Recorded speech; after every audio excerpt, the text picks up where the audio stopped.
नमस्कार साथियों, गौरव ज्ञान धारा में आपका स्वागत है।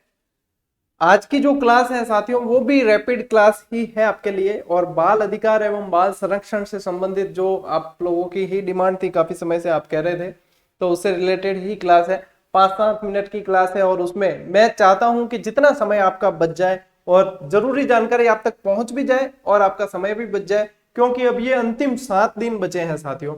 और जहां तक एक कंपटीटर की दृष्टि से देखते हैं तो हमने खुद ने भी कंपटीशन की तैयारी की हुई है, तो हम ये समझते हैं अच्छी तरीके से कि इस समय आपका जो समय है वो कितना कीमती है, उसको बचाना बहुत जरूरी है। इसीलिए मैं आपको मेगा क्लासेस और मैराथन क्लासेस इनके लिए थोड़ा सा कहता हूं कि इन्हें अवॉइड किया करें।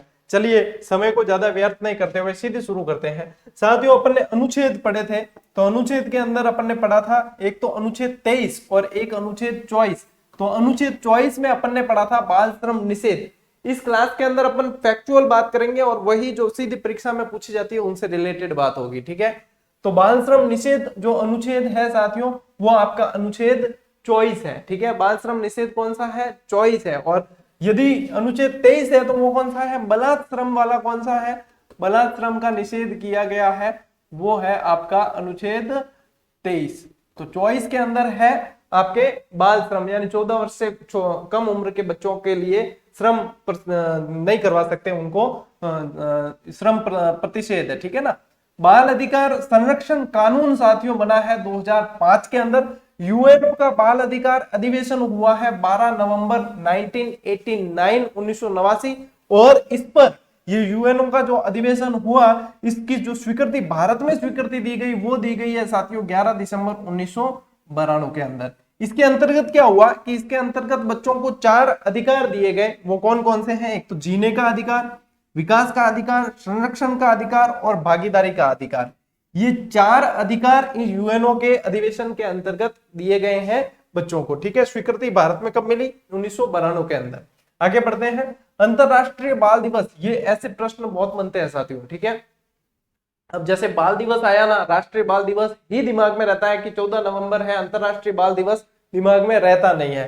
तो अंतरराष्ट्रीय बाल दिवस जो है साथियों अलग है, 20 नवंबर है। और राष्ट्रीय बाल दिवस आपका कब है? 14 नवंबर। ये सभी जानते हैं, ठीक है ना, ये कोई नई बात नहीं है, ये सभी जानते हैं। और मैंने शायद आपको जवाहरलाल नेहरू के बारे में शायद पढ़ाया था, उसमें बताया था आपको, है ना, 14 नवंबर के बारे में। अंतरराष्ट्रीय बाल सप्ताह माना जाता है साथियों 14 नवंबर से 20 नवंबर तक अंतरराष्ट्रीय बाल सप्ताह है। तो राष्ट्रीय बाल दिवस 14 नवंबर है और यहीं से बाल सप्ताह शुरू हो जाता है जो 20 नवंबर तक माना जाता है।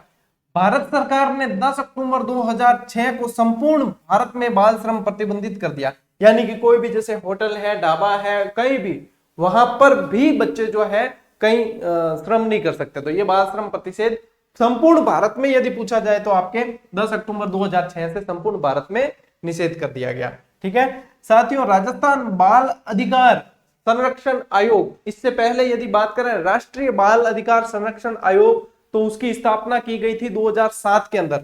राष्ट्रीय की कब थी? इसकी तो है साथियों, देखो इसकी स्थापना है 23 फरवरी 2010, ठीक है। और राष्ट्रीय की गई राष्ट्रीय बाल अधिकार कानून, उसकी संरक्षण आयोग, इसकी स्थापना की गई थी 2007 के अंदर, ठीक है। बाल अधिकार अधिनियम 2005 के अंतर्गत 2007 में की गई और ये भी बाल अधिकार संरक्षण अधिनियम 2005 के अंतर्गत ही 23 फरवरी 2010 को राजस्थान की गई है, ठीक है। इनकी जो अध्यक्ष है वो संगीता बेनीवाल है और यहाँ पे राष्ट्रीय बाल अधिकार संरक्षण आयोग की प्रियांक कानूनगो है, ठीक है। और इसके अंदर जो सदस्य संख्या है साथियों 7 होती है, 6+1 अध्यक्ष समेत 7 होती है। राष्ट्रीय में भी 7 है और राजस्थान राज्य वाला जो है इसमें भी 7 है। इनका कार्यकाल यदि पूछा जाए साथियों, ध्यान रखना, इनका कार्यकाल 3 वर्ष होता है, ठीक है। कार्यकाल 3 वर्ष, वहां राष्ट्रीय में भी और यहाँ राज्य में भी। 2 महिला सदस्य अनिवार्य है, ये ध्यान रखना कि 2 महिला सदस्य इस आयोग में अनिवार्य है, ठीक है। तो ये चीजें आप थोड़ी सी ध्यान रखेंगे। और अब अपन बात करते हैं साथियों कि बाल अधिकार हनन के रूप कौन कौन से हैं। कि बाल अधिकार और बाल संरक्षण की बात हो रही है तो इनके हनन के कौन कौन से रूप है। तो सबसे पहला है साथियों कन्या भ्रूण हत्या।